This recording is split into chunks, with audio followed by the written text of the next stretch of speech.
For 3rd Congressional District. Joe is a retired Army Special Forces Chief Warrant Officer who served for over 20 years and completed 11 combat deployments. He's also a Gold Star husband.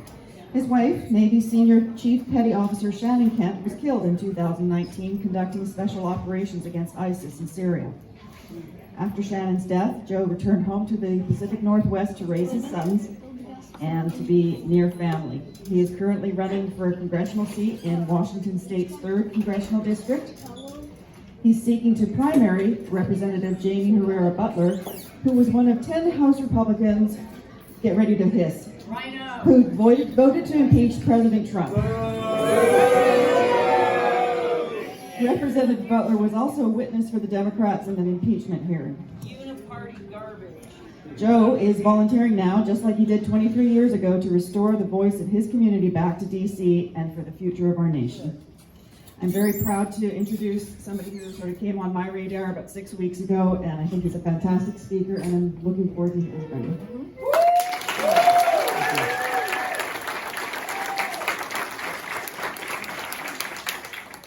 Well, thank you very much, and thank you so much for having me out at this event this afternoon. So, like she said, I'm running the primary Jamie Herrera Butler because of her vote for the impeachment of President Trump. But it's not just that. Like the lady here in the front row said, uniparty garbage.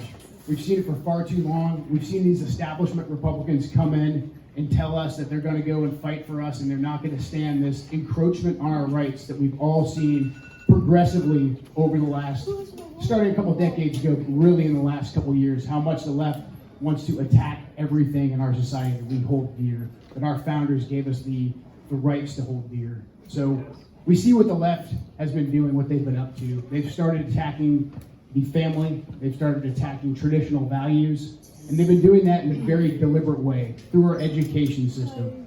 They've started pushing this radical Planned Parenthood, transsexual agenda. And that's done for a very specific reason. We all like to call out the left and say, aren't they silly, aren't they foolish, aren't they hypocrites? And they are, but it's all very deliberate. They're going after the families in order to weaken us. They want to redefine what men and women are and all that, and make sure that we can't get together like we're doing right now and push back and fight against them. So the next step of that we saw took place, I'd say, in November of 2020, when the presidential election had massive discrepancies, massive evidence of voter fraud, and then the left came in full step with the media, in full step with social media, in full step with these bureaucrats, technocrats, and the labor unions, and said, nope, be quiet. You guys can't even ask any questions. If you do, we're going to call you terrorists, insurrectionists, racists, which is pretty funny considering the breakup of this room right here. We got it's a pretty diverse crowd right here, so I just laugh at when they call us racist, considering the history of the Democrat Party. But anyways, what they're doing is very deliberate. So we like to call them out, but it's all for a reason. So they're trying to erode our families. We see what big tech has done, and that's the threat right there, because we're all tied to this technology. Everyone is. So now if you stick your head up, they'll go ahead and they'll pull you off. We saw what they did to President Trump. We've seen what they've done to Parler. Countless other examples of them going after patriotic Americans. So seeing this, I started to recognize major patterns and things that I had seen overseas. So I was fortunate. I was born right here in the Pacific Northwest. I'm about to be 41 years old. So when I was growing up, everything was peaceful, man. America was great. America's an amazing place to grow up. So I didn't have the foresight that a lot of these speakers from communist countries had. So I was oblivious to how bad things could get until I served overseas in the military, until I watched the bottom of society fall out in places like Iraq and Yemen. So seeing what the Democrats were doing, the way that they were going after elements of our society, going after our family units, and then being able to label people, which is something that ISIS does, extreme terrorist groups do, oppressive governments, that's what they do. So seeing these tactics used against us, I knew that I had to do something. I didn't know exactly what I wanted to do until Representative Butler did what she did and voted for the impeachment. And that was, to me, that was a sign. I was like, okay, if I don't stand up and do something right now, I'm not going to be able to look my kids in the eyes and say, hey, this is the country that your mother gave her life for. That's right.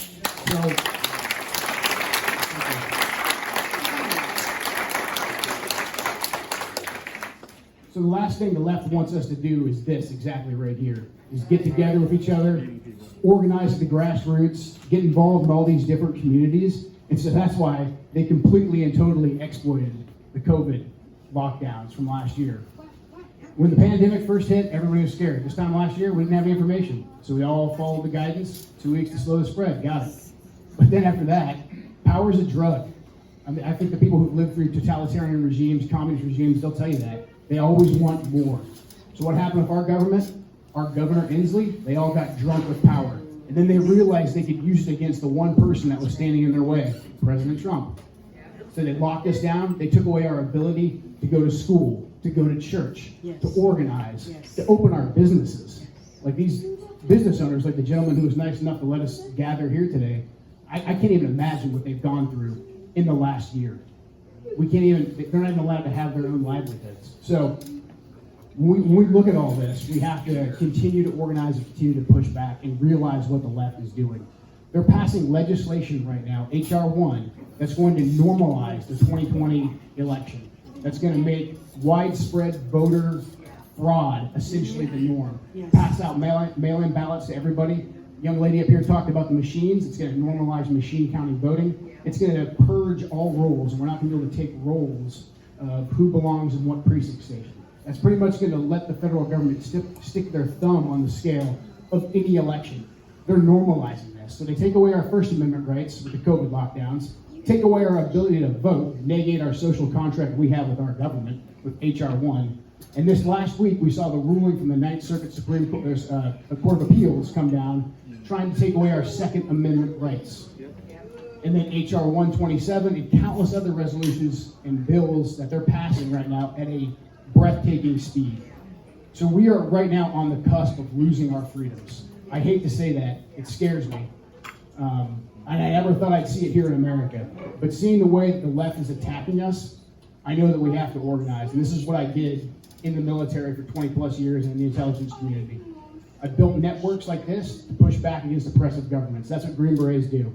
We build networks of local people, local experts, and we push back and we take down oppressive regimes and systems. So that's exactly why I'm running for Congress. I wish that I didn't have to run for Congress. I wish that politics could be a endeavor taken up by, I'd say, civilized people who had nuanced disagreements on policy.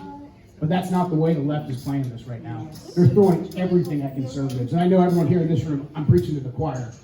The people that come from oppressive governments that escaped that and are now here in the States, Patriot Prayer has been fighting it. So you guys have been on the front lines for this, and I want to go to D.C. and fight for you in D.C. Because this uniparty government is what we have to go push back on.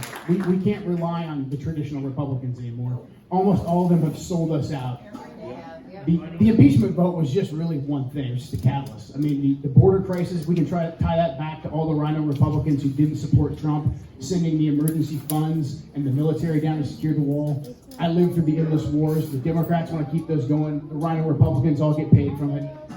The examples are countless. So that's what I want to do. I want to continue to serve you. I want to go forward and help represent this amazing movement right here in Washington, D.C. So if you can...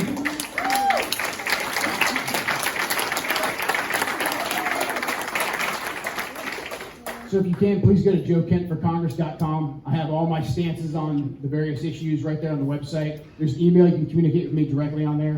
And if you can, any donation will really help. There's a link on there to the donation page. I'm in a war for resources against the Uniparty, the establishment, and Jamie Herrera Butler. So anything you can contribute really helps. I have a sign-up sheet as well on the back. I got some buttons and some pamphlets as well. So thank you all very much. I appreciate it.